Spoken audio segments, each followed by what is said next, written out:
कोरियामा पंचायत में विकास करी है, सब कर पूरा इतिहास करी है। रामतनिक भैया जिंदाबाद जिंदाबाद जिंदाबाद। कोरियामा पंचायत में विकास करी है, सब कर पूरा इतिहास करी है। नली गली बिजली के लाभ तू उठाई हो, रामतनिक भैया जिंदाबाद। ग्राम पंचायत कोरियामा के जनता मालिक का प्रणाम, माता बहनों का प्रणाम, नन्हे मुन्ने बच्चों को प्रणाम। अहाँ सब जे एक नॉमिनेशन के दिन 11 तारीख के जे स्नेह प्यार दिलिए वो दैत रहबै। हम अहाँ के बीच में सेवक के रूप में रहलो हन आ सेवक के बीच में रहम। अहाँ एनाही आशीर्वाद देते रहियो, हम अहाँ के सेवा करब। विजयी बनाए कर्मठ प्रत्याशी ईमानदार होबे हो, गरीब असहाय के मददगार होबे हो। रामतनिक भैया जिंदाबाद जिंदाबाद जिंदाबाद। कर्मठ प्रत्याशी ईमानदार होबे हो, गरीब असहाय के मददगार होबे हो। विजयी के ताज इनके माथे पहिरोई हो, रामतनिक भैया जिंदाबाद। भूल मत जइया रामतनिक भैया के जीतोई हो, रामतनिक भैया जिंदाबाद जिंदाबाद जिंदाबाद। भूल मत जइया रामतनिक भैया के जीतोई हो, रामतनिक भैया जिंदाबाद।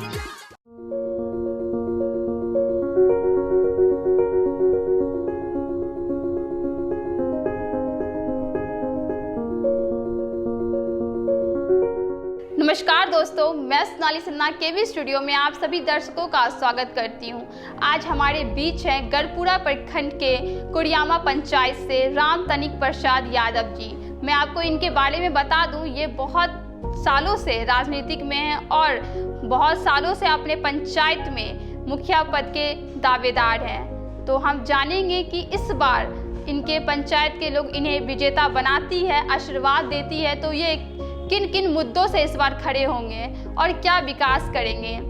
मैं आपको इनके बारे में एक बात बता दूं, इनके नॉमिनेशन के दिन जन सैलाबों की इतनी ज़्यादा भीड़ थी कि मैंने जब देखा तो मैं सोची कि इतना प्यार, इतना आशीर्वाद कैसे मिल सकता है। इतना काम अगर विकास कुछ किए हैं तभी तो इतना बड़ा जन सैलाब इनके पीछे खड़ा है। तो आइए जानते हैं रामतनिक प्रसाद यादव जी से इनकी कहानी, इन्हीं की जुबानी, और इस पंचायत चुनाव में किन किन मुद्दों से ये खड़े हो रहे हैं। तो आइए मैं आपको इनसे रूबरू करवाती हूँ। नमस्कार सर, आपका हमारे केवी स्टूडियो में बहुत बहुत स्वागत है। नमस्कार। इस केवी स्टूडियो में आपका भी और रोशन सर का भी यहाँ तक मुझे आने का जो मौका मिला है, इसके लिए धन्यवाद। सर, हम जानना चाहेंगे और हमारे जो दर्शक हमें देख रहे हैं, आप उनसे अपना परिचय साझा करें। दर्शक देख रहे हैं, मैं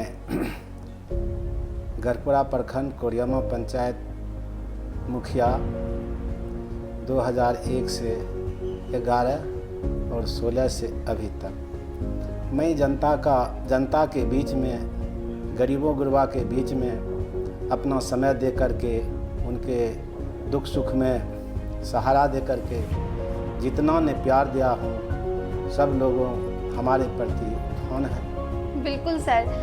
सर, आप काफ़ी समय से मुखिया पद पे हैं अपने पंचायत में। हम जानना सबसे पहले ये चाहेंगे कि आपके पंचायत की क्या स्थिति है। हमारा पंचायत पिछड़ा हुआ पंचायत है, सदा लोग है, हरिजन लोगों की जनसंख्या ज़्यादा है। फिर भी मैं अपना प्रयास करके, परिश्रम करके हर लोगों को घर जा करके कह करके एक बकरी के बदला 2 बकरी रखिए, एक मुर्गा फार्म खोलिए, और इसे करवाते हैं। कोई गरीब गुरबा है, उसको दवा के लिए पैसा नहीं है, 200, 400, 1000, 10,000 तक रुपया लेकर के दे देते हैं कि जाइए इलाज करवाइए। जनता के बीच में मेरा अच्छा पकड़ है, उन्हीं के बीच में रहते हैं और सारी भावनाओं को, अच्छे ढंग की भावनाओं को उन लोगों को देने का प्रयास करते हैं। लगभग लोग अच्छा तो नहीं, कुछ धीरे धीरे विकास की ओर जा रहा है। सर, हम जानना चाहेंगे कि आप बहुत दिनों से मुखिया पद पे हैं, तो आपके रहते हुए क्या क्या विकास हुआ है आपके पंचायत में? हमारे रहते हुए पंचायत में शिक्षा का विकास, स्वास्थ्य का विकास उतना नहीं, थोड़ा जी। हुआ है। हम लोग प्रयत्नशील हैं, लगनशील हैं, करेंगे, करवाएंगे। गांव-गांव में जा कर के बैठक करवा करके, वार्ड में बैठक करवा कर सभी लोगों को शिक्षा, स्वास्थ्य के प्रति, शिक्षा के प्रति जागरूकता फैलेंगे, फैला रहे हैं, फैलाते आए हैं और फैलाएंगे और सबको अग्रसर की ओर ले चलेंगे। बिल्कुल सर। सर, आप पूर्व मुखिया भी हैं, बहुत दिनों से मुखिया पद पे हैं, इस बार आप फिर से खड़े हो रहे हैं मुखिया पद के लिए, तो इस बार क्या क्या मुद्दा रहेगा आपके पंचायत के लोगों के लिए आपके तरफ से? हम तो आपको बता चुके कि 2001 से 21 तक बीच में एक बार पलट किए। जनता का बीच में इतना प्यार है, इतना प्रेम है कि हमें फिर से सब लोगों ने 75% लोगों ने कहा कि आपको आना है, आना है। ठीक है, हम आए हैं और जनता के बीच में इस बार तो हम लोगों का अंतिम चुनाव है और जनता का सेवा जब तक शरीर में प्राण रहेगा, जो सेवा होता है सामाजिक उस ढंग से करते रहेंगे और विकास की कार्य की ओर एनजीओ का स्थापना जैसे है हर जगह करके, सिलाई कटाई औरत के लिए, मर्दों के लिए गाय भैंस, बकरी, गरीब किसान के लिए बकरी पालन का काम करवाएंगे। बिल्कुल सर। सर, आपका नॉमिनेशन कुछ दिन पहले हुआ है, तो आपका जो रैली था, जनसलाह बहुत ज़्यादा देखा गया, इसका क्या वजह है? ये तो मैडम हम नहीं बता सकते हैं कि ये इतना बड़ा विकराल रैली, इतना जोश खरोश का रैली हम नहीं देखे हैं। शायद विधायक लोगों को भी ऐसा रैली नहीं होता है। अब कैसे, कहाँ से हमारी जनता हम पर कितना भावनात्मक है, जो हम खाली कह आए सबको कि भाई नॉमिनेशन है 11 तारीख, सब अपना गाड़ी घोड़ा मोटरसाइकिल दुनिया जहान से लेकर के कैसा लग रहा था सर उस समय? कैसा अनुभव हो रहा था, कैसा फील हो रहा था? हम तो एक साधारण लोग हैं, हम तो एक मोटरसाइकिल पर बैठ करके ऐसे करके जा रहे थे। लोगों का भी इतना उतान था, इतना उतान था, इतना उमंग था को क्या हो। तो रैली का भी जो वीडियो होगा आप लोग देखे होंगे। बिल्कुल सर। सर, ऐसा अक्सर कहा जाता है कि जो मुखिया होते हैं वो पैसा के लिए मुखिया बनते हैं, अपने पंचायत में कोई विकास नहीं करते हैं। सुना जाए, बिल्कुल, हम गरीब गुरबा परिवार से बिलोंग करते हैं। हम बहुत ज़्यादा परिश्रम करते थे, गरीबी का अनुभव है हमें, और गरीबी के अनुभव समझ करके गरीब लोगों के बीच में लड़ाई झगड़ा गांव ग्राम में होता था। लोग को खेत में काट लेता था, जानवर वाला लोग खेत चरा लेता था, मन भैंस से गाय से, किसान जाता था उसको मारता था। हमको ऐसा उमंग उत्पन्न हुआ कि भाई खेत हमारा है और चराएगा तुम, काटेगा तुम, चोरी करेगा तुम, सबसे लड़ाई करते थे। सामाजिक सेवा में हर हमेशा तल्लीन रहते थे। लोगों ने कहा कि भाई अब चुनाव हो रहा है, 2001 फर्स्ट चुनाव था, पंचायती चुनाव, जी, आइए आप इसमें रह कर के काम कीजिएगा तो हम लोग के लिए और अति उत्तम होगा। बिल्कुल सर। अगर इस बार आपको आपके पंचायत के लोग आपको आशीर्वाद देती है, विजय बनाती है, तो आपका सबसे पहली प्राथमिकता क्या होगी इस बार के चुनाव में? अगर जनता मालिकों का आशीर्वाद है, हमें ऐसा विश्वास है आशीर्वाद रहेगा, ऐसे ऊपर वाले की दया हम आते हैं तो बोले न कि हर वार्ड सदस्यों को एक कमेटी बनवा करके वहाँ विकास के जो धारा होती है उसको सिखाया जाएगा, प्रशिक्षण दिया जाएगा, दे करके उसके उमंग को बढ़ाया जाएगा। सर, सरकार की तरफ से बहुत सारी योजनाएं आती है, राज्य सरकार, केंद्र सरकार के तरफ से पंचायत में हर एक आदमी को, जो भी ग्रामीण लोग हैं, उन तक वो योजना पहुंच पा रही है या नहीं, आपसे बेहतर कोई नहीं बता सकता है। जी, सरकार की ओर से इस बार 7 निश्चय की योजना आई थी, उसमें गली नली सड़क नल जल योजना का काम हम लोग जितना सरकार पैसा दी थी उतना काम करके सरकार को दे दिए। हर जगह, हर वार्ड में, हर जगह गली नली जल नल जो योजना है इसकी क्या स्थिति है? जल नल योजना पीएचडी विभाग से हम कोरियामा पंचायत को दिया गया था, लेकिन स्थिति ठीक है, उतना ठीक नहीं है। कहीं पाइप फट जाता है तो पानी निकलता है, ठीक कराने के लिए मिस्त्री को खोजा जाता है, मिस्त्री नहीं मिलता है, तो किसी न किसी तरह अपने से लोग वहाँ जा कर के कर लेते हैं, रबरों का पाइप बांध करके मट्टी तरमगार करके चलता है। बिल्कुल सर। चलता है। सर आपके पंचायत में लड़कियों के लिए आपकी तरफ से क्या सुविधा दिया गया है? जो भी महिला है, जो गृहिणी है, जो बालिका है, उसके लिए आपके तरफ से क्या प्राथमिकता है? बालिका के लिए प्राथमिकता, बालिका स्कूल जाती है, हम लोग जा कर के घर घर कहते हैं कि बच्चे को पढ़ाइए, बच्चे को पढ़ाइए, स्कूल जाती है, और सुविधा हम लोग क्या भी दे सकते हैं। बिल्कुल सर। सर अभी कोरोना महामारी चल रहा था, तो इसमें आपकी तरफ से, आप मुखिया हैं, पूरे पंचायत के कहे तो मालिक हैं आप उनके पिता के रूप में, परिवार के सबसे बड़े सदस्य के रूप में आप काम कर रहे हैं, आपका जो पद है, तो आपकी तरफ से क्या क्या आप दिए अपने कोरोना काल में अपने पंचायत के लोगों को? कोरोना काल में हम लोग साबुन, सैनिटाइजरिंग 3-3 बार करवाए, साबुन 2-2 बार दिए, मास्क 2-2 बार वितरण किए सरकारी योजना से। अच्छा। मास्क वितरण किए, और लोगों को जा कर के, जो लोग बाहर से आता था उसको क्वारंटाइन सेंटर था गढ़पुरा मिडिल स्कूल, उसी में जाकर के करीब 100-200 लोग हमारे पंचायत से बाहर से आए थे। हम लोग तत्पर रहते थे, जहाँ जो आता था मंझोले में रोक लेते थे, गढ़पुरा स्टेशन पर था वहीं रोक लेते थे, सबको क्वारंटाइन दे आते थे, सबको वहीं खाना पीना मिलता था। कभी काल हम जा कर के 5 किलो 10 किलो सेवे, संतरा, अंगूरे जा कर के दे देते थे। बिल्कुल सर। आपके पंचायत में स्वास्थ्य की क्या सुविधा है? कैसा स्थिति है स्वास्थ्य का आपके पंचायत में? हमारे पंचायत में स्वास्थ्य रूप केंद्र 2-3 है, वो नर्स लोग रहती है, कोई लोग तो वहाँ जाता नहीं है दवाई के लिए।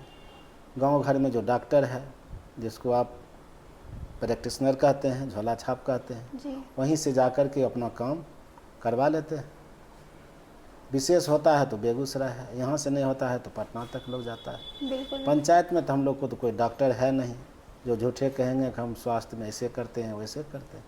जागरूकता, जिस समय महामारी का स्थिति था ये कोरोना वाला, तो हम लोग घर घर जाकर के लोगों को चेतना देते थे। कोई बाहर से आवे तो घर आने के लिए नहीं दीजिए, तुरंत हमको सूचना दीजिए, हम अपना गाड़ी देते थे और क्वारंटाइन सेंटर पहुंचा देते थे। बिल्कुल सर। आपका जो नॉमिनेशन हुआ था, वो जो रैली थी, जनसलाम, इतने लोग आपके पीछे थे, ऐसा देखा जा रहा है कि इस बार लोग आपको आशीर्वाद देने के लिए तैयार हैं। अगर आपको आशीर्वाद मिलता है, इस बार फिर से विजय आप बनते हैं, तो क्या क्या आप बदलाव करेंगे? ऐसे तो जिस दिन मेरा नॉमिनेशन था और जनसेला को देख करके हम सोच में पड़ गए कि जनता मालिक इतना उफान में है, हम कौन काम करेंगे, बहुत सारी कैसा उम्मीदें सोच लगा होगा, के रखे हैं आपके पंचायत कैसा के सोच होगा जो हम इनको ये भावना का ऋण कैसे चुका सकते थे। इतना कहते कहते हमारे आंखों में आंसू आ गए। तो हम तो अपना मन में सोच ही रखे हैं कि 15 साल का मुखिया आप जनता का सेवा पहले से भी करते थे, अभी भी करते आए हैं, इसी का प्रतिफल था। अब हमको तो और सचेत बन करके और मने जनता के बीच में भावनाओं के बदले भावना दे करके, समय दे करके उनका काम करेंगे। आपके पंचायत में जो वृद्धा लोग हैं, बुजुर्ग लोग हैं, क्या उन तक जो सरकार का वृद्धा पेंशन है, जी, कितने लोगों को अभी तक आपने उपलब्ध कराया है? वृद्धा पेंशन छोटा पंचायत है, 8 वार्ड का पंचायत है। हमारी जनसंख्या पंचायत की 7,500-8 हज़ार है, वोटर्स 4800 है। अभी हमारे यहाँ वृद्धा पेंशन 1000 लोगों से ज़्यादा है। एक भी लोग को हम खोजने फिरते हैं, जैसे कि लक्ष्मीबाई है जो 18 वर्ष की आयु से 40 वर्ष की आयु की महिला का हस्बैंड मर जाता है, तो लक्ष्मीबाई सामाजिक सुरक्षा पेंशन उससे ज़्यादा उम्र वाला के, मुख्यमंत्री वृद्धावस्था पेंशन, सबको दिला करके मैंने एक भी आदमी छूटा हुआ नहीं है। हम घर घर जा कर के चेक करते हैं, जिसका उम्र 60 वर्ष पूर गया है सबको पेंशन। बिल्कुल सर। एक भी छूटा हुआ नहीं। वो हमारा काम है, हम घर घर जा कर के पूछते हैं और लाइए आधार कार्ड देखेंगे, देखते हैं जिसको 60 वर्ष पूर गया उसको तुरंत फॉर्म भरवाते हैं, 2 फोटो लेते हैं, सिर्फ उससे 2 फोटो और फॉर्म पर दस्तखत, सब कुछ हम ही करते हैं। बिल्कुल सर हम ये जानना चाहेंगे कि आप पूर्व में भी मुखिया रह चुके हैं और काफ़ी समय से आप मुखिया पद पे आ रहे हैं, तो ये जानना चाहेंगे कि आप मुखिया पद के लिए जो वादे किए थे अपने पंचायत के लोगों से, क्या आप उस पर खड़े उतर पाए हैं? जो जितना वादे किए हैं उससे ज़्यादा खरा उतर पाया है। अच्छा। और खरा नहीं उतरे हैं तो मान लीजिए न कि अभी तक लोग में कैसे हमारे प्रति मैंने वैसा भावना है काम के प्रति। बिल्कुल। काम प्यारा होता है, नाम प्यारा नहीं होता है। काम प्यारा होता है, काम करते हैं लोगों के बीच में। अगर किसी तरह का झंझट हुआ, कुछ भी हुआ तो 12 बजे रात, 2 बजे रात, 10 बजे रात हम नहीं मानते, घर पर पहुंच जाते हैं। बिल्कुल। उनको समझा करके जैसे हो नमन करके समझा करके रोक लेते हैं। थाना तक कोई केस को जाने के लिए नहीं देते। वाह, ये तो बहुत अच्छी बात है कि जैसे कि मैंने कहा कि मुखिया जो पद होता है वो पंचायत के सबसे बड़े सदस्य के रूप में वो पद होता है। उत्तरदायित्व तो हर एक सुख दुख में आपको ही साथ देना है, सदस्य के बड़े, अपने परिवार के बड़े सदस्य होने के नाते। सर हम ये जानना चाहेंगे आपसे कि आपके पंचायत में जो भी नली गली का जो व्यवस्था होता है, सड़क का व्यवस्था होता है, कितना विकसित हुआ है जब से आप मुखिया पद पे हैं? बहुत ज़्यादा विकसित हुआ है, बहुत कम बचा हुआ है। गली नली का काम हो गया, कहीं कहीं दोगदाग में थोड़ा बहुत छूटा हुआ है। सर अक्सर ये देखा जाता है जो समाज होता है वो विकास तभी कर सकता है, उसका जो मूलभूत आवश्यकता होती है वो शिक्षा, स्वास्थ्य और रोजगार। तो आप अपनी पंचायत को क्या आश्वासन देना चाहेंगे हमारे चैनल के माध्यम से, अगर आपको जनता इस बार फिर से विजय बनाती है, आशीर्वाद देती है? तो हम तो युवाओं के बीच प्रोत्साहन करते रहते हैं। जब क्रिकेट का आयोजन होता है तो 10,000, 15,000, 20-20 हज़ार रुपया मैंने इस टीम को उस टीम को दे करके खिलवाते हैं। और उससे क्या होता है कि अगर वो लोग को हम प्रोत्साहन करते हैं, मैंने शर्ट देते हैं अपना नाम से और खिलवाते हैं कि भाई खेलो, आगे बढ़ो, वो तो रोज़गार का ही काम है। मैं अपने पंचायत के अंदर जगह जगह कुटीर उद्योग का व्यवस्था करेंगे। कुटीर उद्योग लगवा करके सभी लोग को उसी में प्रशिक्षण दे करके स्वयं सहायता समूह के माध्यम से सभी को आगे बढ़ाने का काम करेंगे। सर इस बार अगर आपको आपके पंचायत के लोग जो वोटर्स हैं इस बार फिर से विजय बनाते हैं, आशीर्वाद देते हैं, तो आप उनसे क्या अपील करना चाहेंगे, क्या संदेश देना चाहेंगे आप उनको? ग्राम पंचायत कोरियामा के जनता मालिक का प्रणाम, माता बहनों का प्रणाम, नन्हे मुन्हे बच्चों को प्रणाम। अहाँ सब जे एक नॉमिनेशन के दिन 11 तारीख के जे स्नेह प्यार दिलिए वो दैत रहबै। हम अहाँ के बीच में सेवक के रूप में रहलहुँ हन आ सेवक के बीच में रहम। अहाँ एनाही आशीर्वाद देते रहियो, हम अहाँ के सेवा करते रह। सर हम आखिर में जानना चाहेंगे कि आपको हमारे केवी स्टूडियो आकर कैसा लगा? हम लोग 2001 से अभी तक इस चीज़ के बारे में जानबो नहीं करते थे, लेकिन यहाँ आने के बाद हम सोचे कि भाई हम कहाँ चले आए हैं। तो इस स्टूडियो को देख करके आप लोगों के माने प्रश्नोत्तर को देख करके हम बहुत खुश हैं। ऐसा होना चाहिए। समय विकास क्या है, हर चीज़ का विकास हो रहा है। बिल्कुल तो सर, आप अपने पंचायत में विकास के इतने दिनों से आपको आपकी जनता जिताते आई, आपको आशीर्वाद देते आई, इसलिए आज आप हमारे बीच हैं कि इतने सालों से आप अपने पंचायत को सेवा दे रहे हैं, सेवा भाव से आप सेवा कर रहे हैं। इस बार फिर से आपको अगर आपकी जनता आशीर्वाद देती है तो हम चाहेंगे कि पुनः आप हमारे बीच आए और अपनी बात रखें। और उस टाइम हम जानना चाहेंगे कि फिर से जैसे जनसैलाब आपके पीछे था आपके नॉमिनेशन के दिन, ये आशीर्वाद आपको हमेशा मिलते रहे। बहुत बहुत शुक्रिया। तो आप सभी ने सुना राम तनिक प्रसाद यादव जी की बातें। इस बार ये पंचायत चुनाव में किन किन मुद्दों से खड़े हो रहे हैं और क्या विकास करेंगे अपने पंचायत के लिए। ऐसे ही शख्सियत से जुड़े रहने के लिए हमारा Facebook page doctor Roshan Kumar को लाइक करें, फॉलो करें और शेयर करें और हमारा YouTube channel stars of Begusarai को सब्सक्राइब करें। शुक्रिया।